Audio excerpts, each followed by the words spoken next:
बालेन्द्र शाह बालेनले शपथ ग्रहण गर्न अघि 1234 नै किन रोजे हजुरबा? ज्योतिष शास्त्रीय मान्यता आधारमा यसलाई जान्न पाए हुन्थ्यो। धन्यवाद बाबु। पहिलो कुरा त बालेन्द्र शाह वैशाखमा जन्मिएका हुन्। वैशाखमा जन्मिएका मान्छेको सूर्य उच्च हुन्छ। उनी आफै पनि ज्योतिषको बारेमा मलाई लाग्छ उनी विज्ञ नै छन्। उनीको नाम बालेन्द्र हो।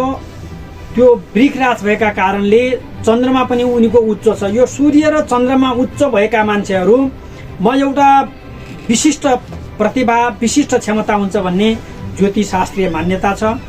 तिमीले सोधेको यो 1234 को समयमा किन उनले यो समय किन रोजे भन्ने बारे केही कुराहरू म तिमीलाई तात्कालिक समयको कुण्डलीका आधारमा बताउँछु कि 1234 को समयमा मिथुन लग्न आउँछ। त्यो मिथुन लग्नमा ग्रहका राजा बृहस्पति बसेका छन् अनि लग्नेश बुध नवम स्थानमा गएर बसेका छन्। जनप्रिय महावाणी वक्ता आस्तिक र अर्थको सदुपयोग गर्ने एउटा योग बनेको छ यो। दोस्रो कुरा बालेन्द्र शाहको कुण्डलीमा चन्द्रमा उच्च छ। त्यही चन्द्रमा त्यो 1234 को समयमा दोस्रो स्थानमा गएर बसेको छ जसले नेगेटिभ धारणा अर्थात् नकारात्मक ऊर्जा कहिल्यै पनि आउन दिँदैन। सकारात्मक ऊर्जा आउने त्यो योग बनेको छ। अर्को तेस्रो नम्बरमा तेस्रो स्थानमा गएर केतु बसेका छन्।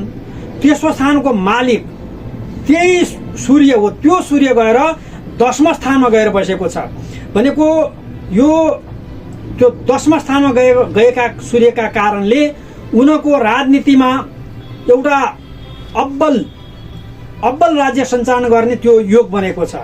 अर्को पाँचौं कुरा छ पञ्चम स्थानमा त्यही बृहस्पति पञ्चम स्थानमा बृहस्पतिको पूर्ण दृष्टि र पञ्चम स्थानका मालिक शुक्रको पनि पूर्ण दृष्टि। यो दुईटै बृहस्पति र शुक्रको पूर्ण दृष्टि भएका कारणले यो पञ्चम स्थान त्यो शुक्रको शक्ति अत्यधिक छ। यो समयमा त्यो प्रधानमन्त्रीको मुखबाट सर्व कल्याणकारक वाक्यहरू निस्कने योग बनेको छ। त्यस्तै अर्को छ षष्ठम स्थानको मालिक त्यो षष्ठम स्थानको मालिक मङ्गल हो। त्यो मङ्गल पनि भाग्य स्थानमा गएर बसेको छ। त्यो कारणले पनि न्याय सम्पादन राम्रो हुने योग बनेको छ। अर्को सप्तम स्थानमा स्वयं बृहस्पतिले आफ्ना घरलाई त्यो धन छ त्यहाँ धनमा बृहस्पतिले आफ्नो घर हो। त्यो आफ्नो घरमा पूर्ण दृष्टि देख्ने भएका कारणले नारीहरूलाई सम्मान गर्ने योग बनेको छ र नारीहरूकै सक्रियताबाट धेरै धेरै नयाँ नयाँहरू कार्य सम्पादन हुने र त्यसको फल पनि राम्रो हुने योग बनेको छ। अर्को छ नवम स्थान। नवम स्थानको मालिक ठ्याक्कै त्यो कुम्भ हो। त्यो नवम स्थानको मालिक 10मा स्थानमा गएर बसेको छ प्रशासनमा। त्यो प्रशासनमा गएर बसेका कारणले त्यो समय भ्रष्टाचार मुक्त एउटा प्रशासन बन्ने योग बनेको छ। साथै अन्यायपूर्वक कसैले पनि षड्यन्त्र गर्न नसक्ने र गरेमा स्वयं पतन हुने योग पनि बनेको छ। अर्को एउटा छ कि एकादश स्थानमा बलवान शुक्र गएर बसेका छन्। त्यो शुक्र गएर बसेका कारणले राज्यको आय स्रोत पनि राम्रो बन्ने योग बनेको छ।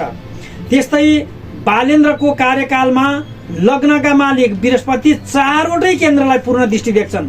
चौथो स्थानमा सप्तम स्थानमा र 10औं स्थानमा यो 4वटै स्थानलाई पूर्ण दृष्टि देख्ने भएको हुनाले यी केन्द्रहरू अत्यन्त शक्तिशाली बनेको योग परेको छ। स्वार्थभन्दा माथि उठेका राज्यलाई निकै माया गर्ने सफा चरित्र भएका विज्ञको समूहको सक्रिय भूमिका बन्ने योग पनि यहाँ स्थापित भएको छ। अर्को व्यय स्थानको मालिक आय स्थानमा र व्यय स्थानको मालिक आय स्थानमा बसेको त्यो शुक्र छ।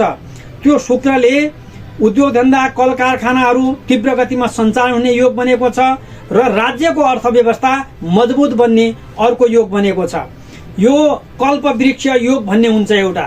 त्यो कल्पवृक्ष योग भनेको के हो भने कल्पवृक्ष हुने योग तृतीय स्थान केन्द्रमा लोकमान्य धनी वीर विश्वासी हुन्छ भूपमा को कल्पवृक्ष योग बनेको छ। यो विश्वासी प्रधानमन्त्री बन्नेछन्।